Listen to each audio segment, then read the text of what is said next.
everybody, it's Randy with Carchaeology, and I am inside Bessie the Bus. And I wanted to tell you a bit of its history because some folks have touched on that in the comments. We certainly touched on it a little bit in our video picking it up in Arizona and bringing it back. Now, once I got it back home to the lab, I've started to go through it, dig through all the deep corners of everything, and I've found some really cool stuff.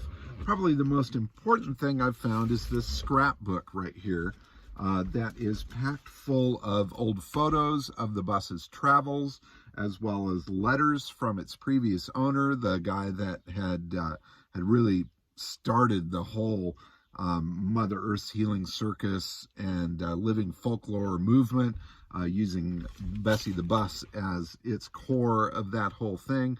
And I've been in touch with him also via phone and email, and he's super excited that the bus exists and that it is in our hands and that we're going to continue to share the story of where it's been and whose lives it's touched along the way. So, quick story, right? Going through this has been fantastic because Jacob, the previous owner, actually wrote a letter to Jerry Jess, the folks that I got the bus from back in the 1990s, telling the story of the bus and where it's been. So Jacob was a young man and he was traveling, following the Grateful Dead. He had another VW bus, and he found his way to Virginia and started having mechanical problems with the bus. He was trying to get back out to the West Coast. He was going to go see Ken Casey speak. Ken Casey, if you're not familiar with who he is, this is one of the original Merry Pranksters. He and his buddy Ken Babbs were a huge part of that whole scene, both of them authors. Casey wrote One Flew Over the Cuckoo's Nest, as well as other amazing books and that sort of thing. And Jacob, being an aspiring author, really was dreaming of meeting him. He was like a hero to him. But he's stuck in Virginia. He went to a bookstore, as all good authors do, and he's sharing his story as all good authors do. And the owner of the bookstore was listening in and heard the story. So she chimed in and said, "You know what? Let me take you around back of the bookshop here. I've got something to show you." And around back of the bookshop sat Bessie, the 1967 Volkswagen camper. Now, the owner of the bookshop had bought Bessie in the 1970s in Oregon, and she was a total hippie lifestyle lady. She followed the band around. She moved to Virginia, drove the bus all across the country. She started this, holistic bookstore and really kind of settled in there. And she always dreamed of getting Bessie back on the road and having more adventures. But realizing that she was in a good spot and this young guy that had the spark in his eye really had places to go and adventures to go after, she offered Jacob the bus. Now, Jacob was flat broke at this point, and he told her that straight up. "I've got nothing to offer you but my broken bus, and but I promise to pay you." And she felt that he was the right guy for it, and it was really this kind of calling that led her to hand him the keys. Plus the story of him going to see Ken Casey, she grabbed a copy of Ken's book, gave it to Jacob, and said, "Okay, well, I'll sell you Bessie for $600, but you got to get this book signed by Ken Casey and send it back to me." And so he promised to do that, and he did. So he got Bessie up and running, drove it from Virginia back out to the West Coast, got together with Ken Casey, got the signature on the book, sent it back to the bookshop owner, as well as $500, I think, is all he could manage at that point. And she wrote back and said, "You know what, keep the other 100. Keep that for gas on the road." In any case, Jacob continued to follow the Grateful Dead in the bus at the time, was traveling all over the place, had an absolute blast with it, and was starting this whole healing circus, living folklore movement in his own way. He was being a writer. He was writing newsletters and things like that he was handing out to other attendees to the Dead concerts, trying to entertain people in a fun way, trying to focus people towards something that was positive and constructive rather than destructive, like doing drugs and getting all stoned out and stuff like that. And it started to build this momentum. And then Jerry Garcia passed away, and the music stopped. And what do you do? Well, Jacob had sort of started something with this whole medicine show on the road and clowns and things like that. And so he just continued traveling, and people followed him. In fact, he ended up having quite a large entourage following him all around to these different shows. And some of those folks have already sent in pictures of the bus and of Jacob and the performances from his travels during that time.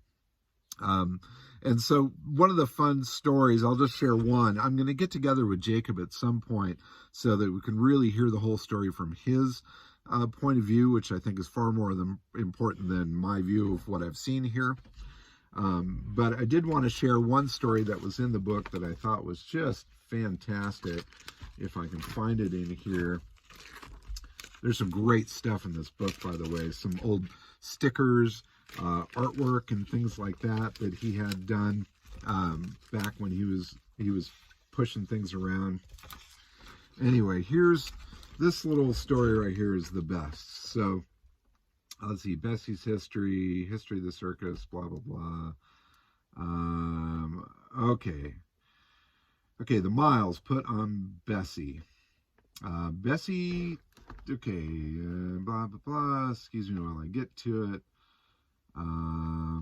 So Bessie toured with the show to New Orleans, Kansas City, Philadelphia, Asheville, North Carolina, San Francisco, went to Wavy Gravy's Camp Win a Rainbow in Seattle, Washington, Boulder, Colorado, Montreal, Canada. She's been all over. In the previous video, Melissa had mentioned something about them selling the roof rack for gas. Well, he talks about that in here. The reason I sold the original roof rack was two reasons. One, we were absolutely broke and just barely hobbled home from tour with her.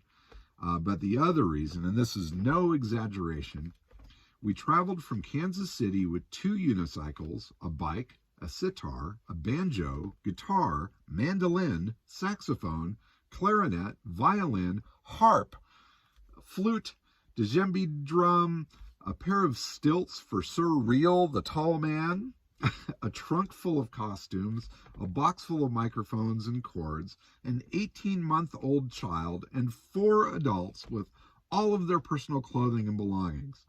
I kid you not, the roof rack was stacked so high that she looked like a small mountain.